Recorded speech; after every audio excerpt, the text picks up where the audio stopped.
Rain hammered the cracked sidewalk outside the all-night diner, neon buzzing red through the downpour. Aria sat in the last booth, a soaked coat dripping, counting the final $7 in her wallet, while the waitress refilled her coffee out of pity. 24, no family, rent 3 weeks late, phone dead. She was one shift away from sleeping in the park. The local paper lay open beside her cup, one ad circled in frantic red pen. Night caregiver needed. Greystone House, midnight to dawn, 500 cash per week. Ask for no references. Come alone. No phone number, just the address and a tiny red door drawn in the margin. She was at the gates by 11:57 p.m. An umbrella lost somewhere on the bus. Rain plastering dark hair to her face. Greystone House rose 3 stories of blackened brick. Windows shuttered like closed eyes. Ivy strangling the walls. The iron gates stood 12 feet tall, padlock new and gleaming. Aria lifted a trembling hand to the lock. It clicked open before she touched it. Chains slithered to the gravel like something alive. She stepped through. The gates shut behind her with a soft final clang. Gravel crunched wet under her boots, the drive winding uphill through oaks dripping silver. Lightning flashed. The mansion loomed gargoyles leering, a single candle glowing behind cracked glass on the top floor. The massive front door stood ajar, warm light spilling onto the porch. She crossed the threshold. The door closed on its own. Silence swallowed the storm. The foyer stretched cathedral high, chandelier draped in cobwebs, grandfather clock frozen at 3 care. A marble table held a silver tray. One red envelope, wax-sealed envelope, her name written in ink the color of fresh blood. She broke the seal. Inside, a brass key on a velvet ribbon, and a note in handwriting sharp as broken glass. Room at the top of the left staircase. Lock your door. Never open the red door at the end of the east hall. Payment under the pillow at dawn. A second smaller card fluttered out crisp $500 bills folded like origami. More money than she'd seen in a year.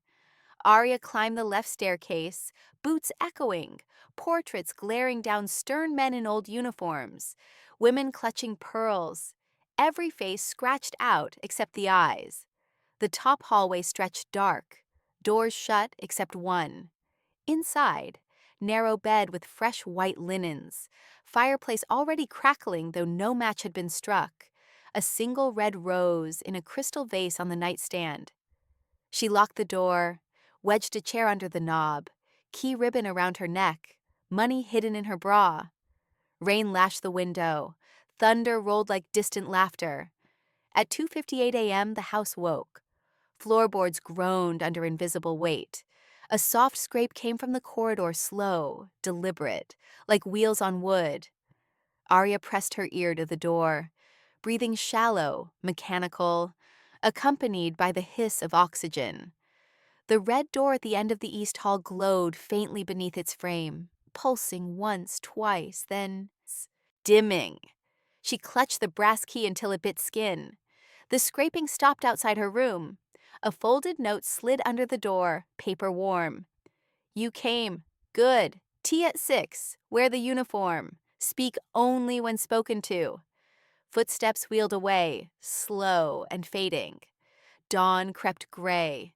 Aria found the promised envelope under her pillow, 5 crisp hundreds, and a gray caregiver-esque dress hanging on the wardrobe. Hem brushing her ankles, apron starched white. She changed, key warm against her heart, and descended to the kitchen. Breakfast waited poached eggs, buttered toast, tea steaming in bone china. A 6th note leaned against the teapot. He is ready. Conservatory. Bring the key. She followed candlelight through corridors that smelled of roses and old books. The conservatory glowed green ferns brushing glass, fountain trickling over stone. A man sat in a wheelchair beneath the skylight 85 maybe. White hair wild, oxygen mask fogged, eyes sharp as winter stars. He lifted the mask with trembling fingers, voice gravel and smoke. Aria, just her name, nothing more? Then a nod toward the chair opposite. She sat. He slid a final note across the glass table, ink still wet. The red door stays locked. For now. Care for me. The house will care for you. Thunder rolled again, softer. Aria looked at the old man, at the glowing key around her neck, at the money burning in her pocket, and knew she had just stepped into something far bigger than a paycheck. The manor settled around them, clocks frozen, roses breathing, secrets pulsing behind every locked door. Morning light filtered pale through the conservatory glass, painting Silas Greystone as white hair silver. Aria sat opposite him, tea cooling untouched, the red-sealed note still warm in her palm. He studied her with eyes too alive for a man the town called mad, then wheeled backward slow, motioning her to follow. The chair moved silent despite age, oxygen hissing soft like a lullaby. They passed corridors she hadn't seen, portraits now with faces restored, eyes following gentle, and stopped at a wide oak door carved with roses. He pressed a trembling finger to his lips, slid a fresh note across the threshold. Bathroom. Fresh uniform daily. Meals appear. Speak only if spoken to. Red door stays locked. The days melted into nights without clocks. Aria woke each dawn to find the gray dress clean and pressed on the chair. Breakfast steaming on a tray, eggs exactly how her mother once made them. Toast cut into soldiers. Tea with 2 sugars she never asked for. A single red rose waited in the same crystal vase, always fresh, water beaded like tears. She bathed in a clawfoot tub that filled itself with steaming water-scented lavender. Towels warmed by unseen hands. The house cared for her, the way she cared for Silas. Gentle, precise, silent. Nights belonged to him. At 6 sharp, she wheeled him through candlelit halls to the conservatory or the library, oxygen trailing like a loyal dog. He never spoke aloud again, only wrote on thick cream paper, ink black and perfect. Read Dickens aloud, page 47. She read until her voice grew hoarse, his eyes closing in pleasure. Play the piano in the blue room. She played the only song she knew, a village lullaby, and notes floated through the house like ghosts remembering joy. Meals appeared on silver trays wherever they stopped: roast lamb, potatoes crisp, chocolate torte dusted with sugar snow. He ate little, pushed food around plates, but watched her with something close to hunger. Gifts began on the 3rd night. She returned to her room to find a childhood doll she'd lost, at 7 porcelain face repaired, blue dress mended, eyes the exact shade of her own. A note leaned against it. The house remembers. On the 5th night, a locket on a gold chain inside, a photograph of her mother at 20, smiling the way Aria only remembered in dreams. Tears came hot and sudden. She wore the locket every night after. At 3 a.m. sharp, the red door glowed, every single night. A thin line of crimson light bled beneath the frame, pulsing slow like a heartbeat. Once, she crept close enough to press her palm to the wood. It burned warm, almost alive. A note appeared the next morning. Curiosity killed the cat. Satisfaction waits behind the lock. Be patient. Silas grew frailer, skin translucent, veins mapping blue rivers. Yet his eyes stayed sharp. He began leaving riddles instead of commands. What has roots nobody sees, is taller than trees. Up, up it goes, yet never grows? She solved them at Breakfast Mountain. Shadow, time, each correct answer earning a new gift. Her grandmother's recipe book, pages yellowed but intact, a scarf knitted in the exact wool her mother once chose. The house listened. The house was rewarded. On the 10th night, he wheeled himself to the foot of the grand staircase, oxygen hissing louder, and pointed upward. She followed to a door she'd never noticed small, painted the same gray as the wall. Inside, a nursery frozen in time crib draped in dust, mobile of wooden stars, a tiny wheelchair carved from oak. A note waited on the pillow. Our son, gone at 5. The red door holds his laugh. Do not open yet. She sat on the rocking chair and cried until dawn. Locket clutched tight, the house creaking soft around her like a mother consoling. The money piled up 5 crisp hundreds every morning under her pillow, untouched by her now. She no longer counted. She bathed Silas, read to him, played lullabies on the piano while he dozed beneath blankets that smelled of roses in memory. At 3 a.m., the red door glowed brighter, the pulse quicker, as if something inside grew impatient. Silas watched her watch it, eyes gentle, and slid one final note across the breakfast table on the 14th morning. Soon. The key turns when I stop breathing. Care for the house. It will care for the town. Aria folded the note, slipped it inside the locket with her mother-s photo, and wheeled him to the conservatory, where sunlight poured gold through the glass. The red door waited down the hall, glowing steady now, patient as a promise. The manor settled around them, roses breathing, clocks frozen at 3, secrets pulsing behind crimson wood. Dawn broke cold and silver, the 14th day bleeding into the 15th without ceremony. Aria woke to silence, no breakfast tray, no fresh rose, no 5 crisp hundreds under the pillow. The locket hung heavy against her chest, Silas's last note folded inside like a second heartbeat. She dressed in the gray uniform, apron trembling in her fingers, and ran barefoot down the corridor. The conservatory stood empty, wheelchair gone, oxygen tank silent on the floor. Panic clawed her throat until a new note appeared on the fountain's edge, ink still wet. Basement. Bring the brass key. The red door waits for both of us.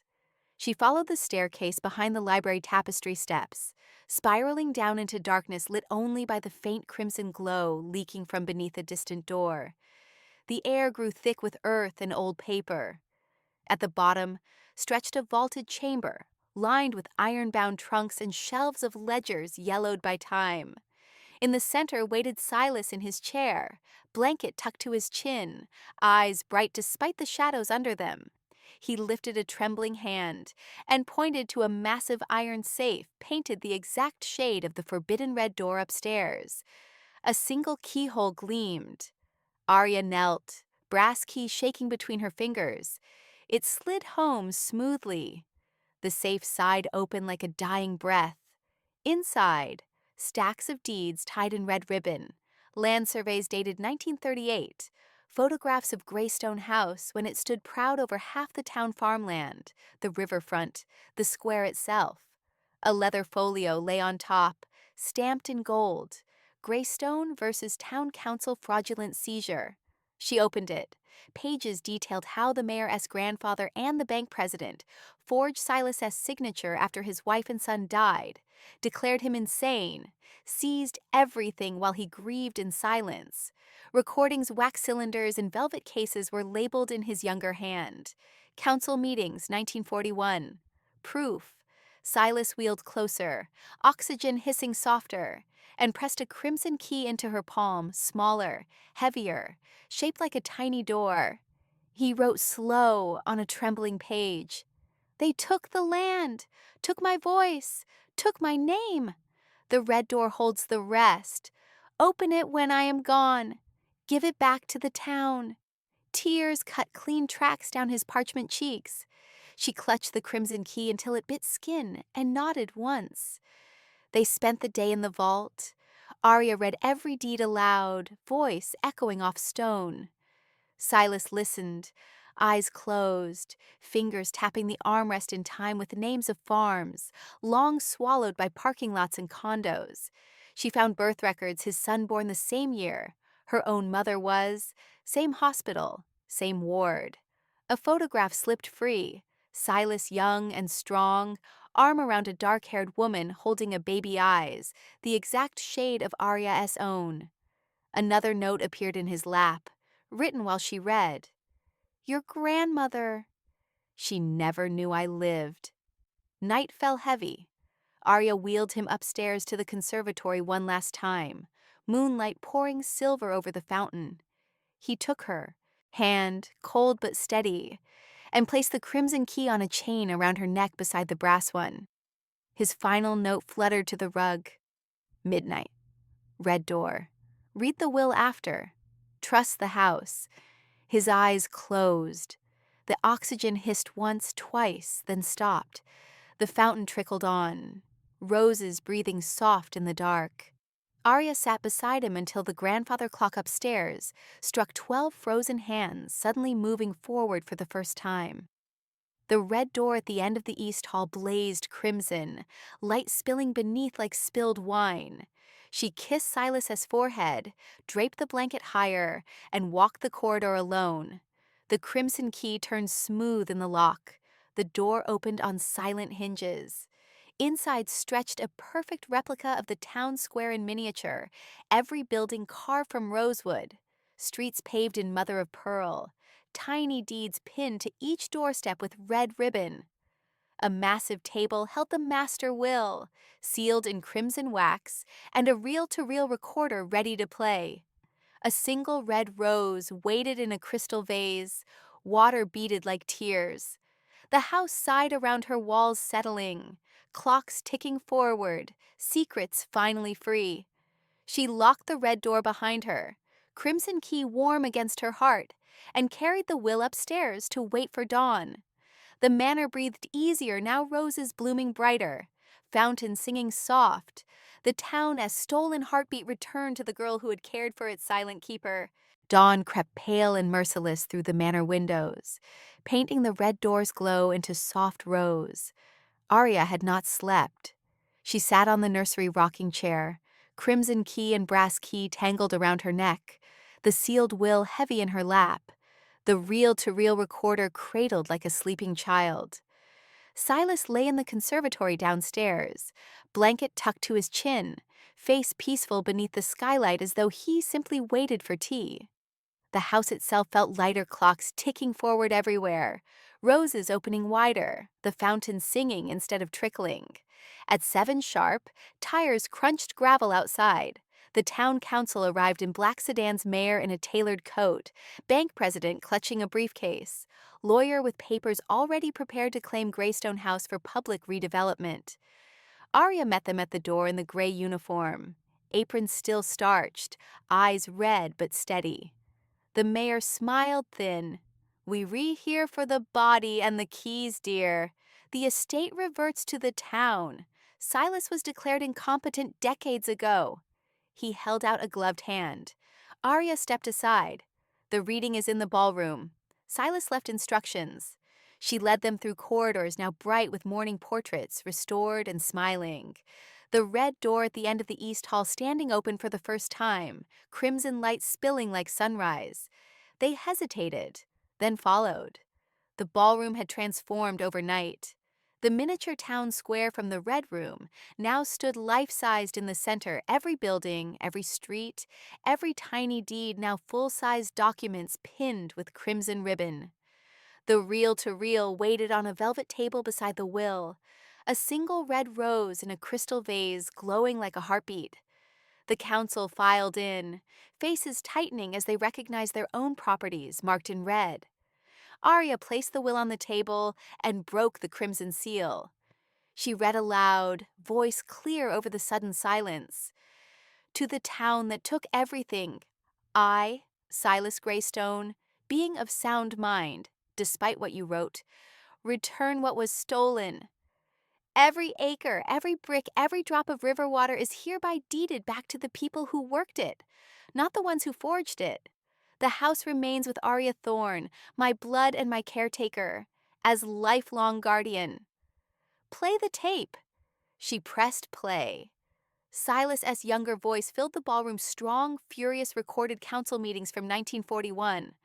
Bribes accepted, signatures forged. His wife's death used to declare him insane while he mourned. Dates, names, amounts. The mayor went white. The bank president dropped his briefcase. Papers scattered like guilty leaves. Aria lifted the crimson key high. The red door is open. The truth is free. She walked to the miniature-turned real town square and began pulling ribbons.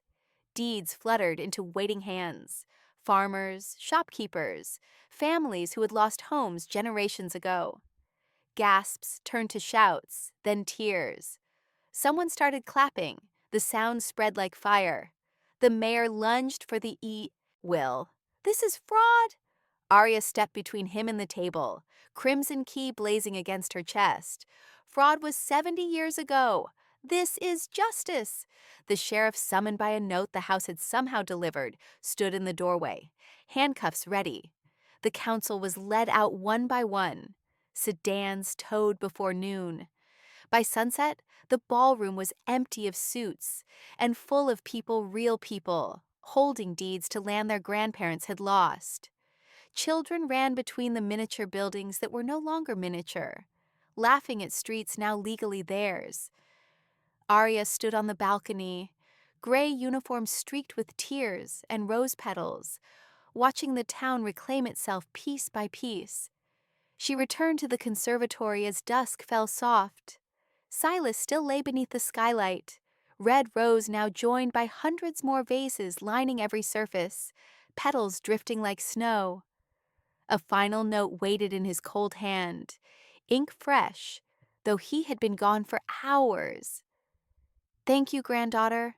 Lock the red door when you're ready. The house is yours. The town is theirs. Live loud. Aria kissed his forehead, closed his eyes forever, and wheeled him beneath the fountain where moonlight and roses would keep him company. She locked the red door one last time, crimson key warm against her heart, and left it glowing soft behind her. The manor exhaled clocks chiming forward, fountains singing bright, secrets finally laid to rest in petals and truth. And spring exploded across Greystone lands, like it had waited 85 years for permission. Apple orchards returned to families who thought them lost forever. Riverbanks bloomed with wildflowers where condos once stood, and the square renamed Greystone Commons filled every dawn with children chasing paper boats in the fountain that now ran free. Aria stood on the manor steps in a simple white dress, crimson and brass keys woven into a necklace that caught the sun, watching farmers plow fields their grandfathers had cried over losing. The manor itself transformed, gentle but fierce. Aria kept the east wing as her own red door painted soft sky blue, nursery restored to sunlight and laughter. The ballroom became a community hall, long tables carved from Greystone oak, chandeliers glowing without a single electric bill, because the old fountain had been fitted with Silas's hidden water wheel generator decades ago.